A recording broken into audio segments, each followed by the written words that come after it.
नागपूर जिल्हा मध्यवर्ती सहकारी बँकेतल्या घोटाळा प्रकरणामध्ये सुनील केदार यांचे अपील सहकार मंत्री दिलीप वळसे पाटील यांनी फेटाळलं आहे आणि त्यामुळे बँक घोटाळ्यातील रक्कम आरोपींकडून वसूल करण्याची प्रक्रिया यामुळे आता पुढे जाणार असल्याची माहिती कळतेय।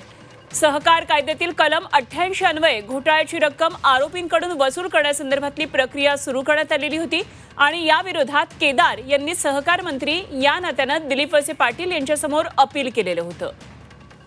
आमचे प्रतिनिधी अमर काळे या घडामोडींवर लक्ष ठेवून थेट जाऊया अमरकडे। अमर, सुनील केदार यांचा अपील सहकार मंत्री दिलीप वळसे पाटील यांनी फेटाळलेला आहे, त्यामुळे काय आता याचे नेमके परिणाम होणार आहेत, काय तपशील आहेत? त्यामुळे या प्रकरणी घोटाळ्यातील रक्कम आरोपींकडून वसूल करण्याच्या प्रक्रियेला एका प्रकारे मार्ग मोकळा झाला असं म्हणता येईल।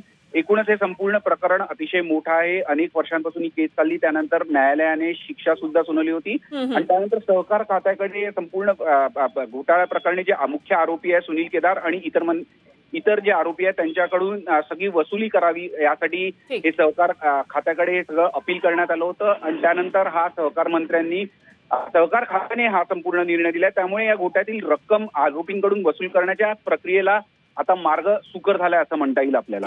अमर, धन्यवाद दिलेल्या या सगळ्या सविस्तर तपशिलांसाठी।